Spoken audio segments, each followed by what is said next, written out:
Terima kasih Anda masih bersama kami. Pemerintah Kota Bengkulu membagikan bahan pangan kepada warga yang terdampak virus corona atau COVID-19. Bahan pangan berupa beras dan mie instan ini dibagikan langsung oleh Wali Kota dan Wakil Wali Kota Bengkulu secara door-to-door ke rumah warga. Selain untuk mengantisipasi kerumunan warga, pembagian ini Wali Kota lakukan sesuai dengan janjinya kepada warga di Kota Bengkulu untuk tetap di rumah saja selama masa pandemi COVID-19. Dengan menggunakan gerobak sorong yang berisikan paket bantuan bahan pangan berupa beras dan mie instan ini, Wali Kota Bengkulu Helmi Hasan dan wakilnya Dedi Wahyudi menyambangi dan menggedor langsung satu persatu rumah warga yang ada di Kota Bengkulu. Sedikitnya ada 2,1 ton lebih beras dan 210 dus lebih mie instan yang disiapkan dan nantinya masing-masing kepala keluarga akan mendapatkan sebanyak 20 kg beras dan 2 dus mie instan. Ini adalah salah satu cara Wali Kota Bengkulu Helmi Hasan untuk merayu warganya agar tetap di rumah agar terhindar dari penularan virus corona. Ya, sekarang ada beras, ada mie instan. Sekarang sudah ada di setiap kelurahan di 4 kecamatan tadi. Serentak pagi ini akan dibagikan. Oleh karena itu, Bapak Ibu sekalian, ada beberapa hal yang ingin kami sampaikan. Jadi FKPD Kota Bengkulu, ya ada Pak Kadiri, Pak Dandim, Pak Kapolres, Pak Kabinda, Pak Dan Lanal, Ketua DPRD Kota Bengkulu. Ini adalah persembahan pemerintah Kota Bengkulu untuk seluruh warga Indonesia yang ada di Kota Bengkulu. Warga Kota Bengkulu tampak bahagia. Mereka senang dan sangat terbantu lantaran imbauan pembatasan sosial membuat sebagian keluarga kesulitan memenuhi kebutuhan ekonomi sehari-hari. Apalagi banyak pekerjaan mereka hanya sebagai buruh harian. Memang masyarakat ini membutuhkannya saat Cak Iko, apalagi dalam keadaan Cak Iko memang membutuhkannya, apalagi kami masyarakat kecil Cak Iko, pencariannya, buruh hariannya, ya Allah Tuhan, banyak-banyak terima kasih pada pemimpin. Terbantu atau enggak dengan adanya? Merasa terbantu, sangat terbantu. Sangat terbantu. Bu, sebelumnya Bu, apa aktivitas kita Bu selama corona ini Bu? Ya jualan sayur di rumah. Semenjak jualan sayur, semenjak corona, sepi. Tidak ada lagi dapat jualan duit kami. Rencananya pembagian serupa akan terus dilakukan pemerintah Kota Bengkulu selama penerapan pandemi virus corona atau COVID-19 dan juga imbauan pembatasan sosial masih diberlakukan di Indonesia oleh pemerintah pusat. Heri Supandi, Bengkulu. Warga Kota Bengkulu yang terdampak COVID-19 mendapat bantuan sembako yang diantar langsung secara door-to-door oleh Wali Kota dan Wakil Wali Kota Bengkulu. Dan untuk mengetahui informasi selengkapnya kita sudah terhubung melalui Skype bersama Wali Kota Bengkulu Bapak Helmi Hasan. Selamat pagi menjelang siang Pak Helmi, bagaimana jalannya distribusi sembako pada masyarakat terdampak COVID-19 di Kota Bengkulu pada 18 dan juga 19 April lalu ini? Tentunya reaksi masyarakat ini positif sekali dan bahan pangan apa saja yang telah dibagikan untuk setiap keluarga? Ya, sebenarnya sebelum itu saya ingin jelaskan bahwasanya pemerintah pusat sampai daerah telah membuat keputusan untuk memutus tali rantai penyebaran virus COVID-19. Salah satu caranya kebijakan pemerintah adalah meminta masyarakat untuk stay at home atau diam di rumah. Oleh karena itu ketika pemerintah meminta masyarakat diam di rumah, tentu masyarakat tidak bisa memenuhi kebutuhan sehari-harinya. Maka untuk itu pemerintah Kota Bengkulu telah menyisir APBD-nya dan kemudian kurang lebih sekitar 44 miliar kita alokasikan untuk apa? Untuk memastikan setiap masyarakat warga negara Indonesia yang ada di Kota Bengkulu yang ikut program pemerintah stay at home itu diberikan 20 kg beras dan 1 dus mie terenak di dunia, 2 dus mie terenak di dunia.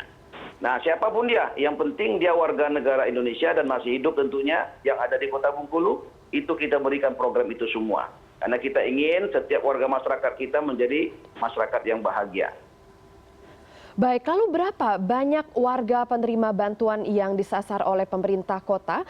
Dan juga apa saja sih Pak syaratnya selain sebagai warga negara Indonesia yang berada di Bengkulu? Apa saja syarat kriteria penerima bantuan ini dan bagaimana dengan warga pendatang? Bagaimana nasib mereka? Iya, jumlahnya total kurang lebih yang terdata kakak kita itu ada 105.175 kakak. Itu yang kakak Bengkulu. Tapi yang pendatang, yang merantau, yang kuliah dan sebagainya tetap kita intervensi juga. Karena dia adalah warga negara Indonesia. Nah, bagaimana kemudian pembagiannya? Pembagiannya syaratnya apa? Syaratnya masih hidup aja. Yang penting dia masih hidup, ya, belum meninggal, dan dia mau, maka dia kita bagi. Karena memang hampir seluruh masyarakat terdampak terhadap kebijakan pemerintah, terutama stay at home itu. Ya, masyarakat tetap di rumah, dia tidak bisa ke pasar, dia tidak bisa melakukan aktivitas sehari-harinya. Maka pemerintah harus bertanggung jawab begitu, memastikan setiap warga masyarakatnya bisa terpenuhi kebutuhan sehari-harinya minimal. Gitu. Baik, lalu pemberian bantuan ini apakah akan dilakukan secara bertahap, lalu sampai kapan, Pak? Nah, karena kemampuan Dolok yang sangat terbatas dan perusahaan mie yang terbatas, maka kita baginya per minggu. Ya, kita ingin bagi sekaligus ya 2 juta kilo lebih beras yang akan kita bagi. Maka kemudian kita baginya per minggu, Sabtu Minggu. Sabtu Minggu ini kita melibatkan semua pihak, ada Kajari, Kapolres, Dandim, dan Danal Kabinda, ya, Ketua DPR, pimpinan dan anggota DPR, Wakil Wali Kota, Kepala Lurah, Camat, tokoh agama, Kristen, Katolik, Buddha, Islam, semuanya.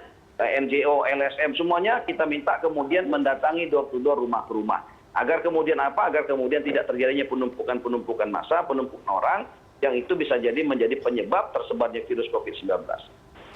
Baik, lalu apa saja Pak kendala yang dihadapi di lapangan saat pembagian sembako ini? Kendalanya memang agak sulit mengontrol masyarakat, karena ketika kita turun begitu, orang langsung rame-rame kepengen ketemu, kepengen selfie dan sebagainya, begitu.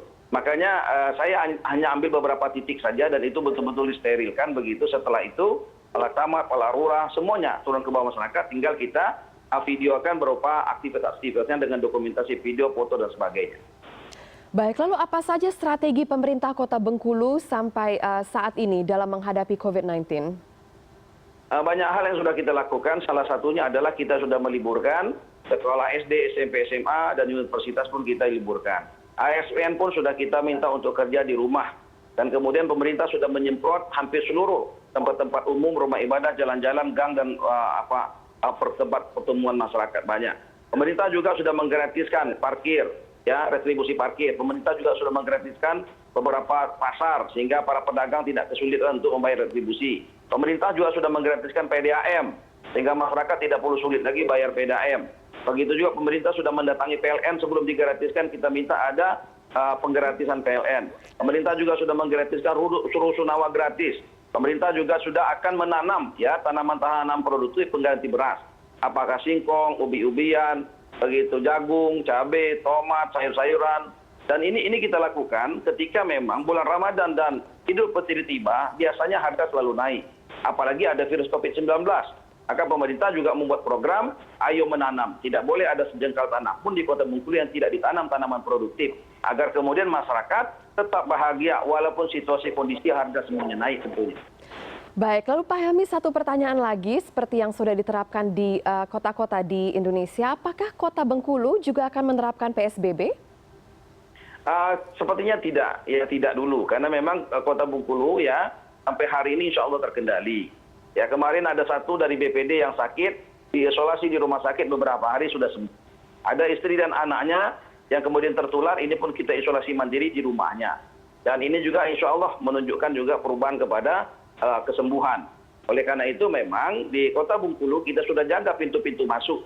Di bandara, di 4 pintu masuk darat sudah kita jaga dengan tim-tim medis, ya, kepolisian, TNI didukung, dan BPBD tentunya kita juga tetap memantau.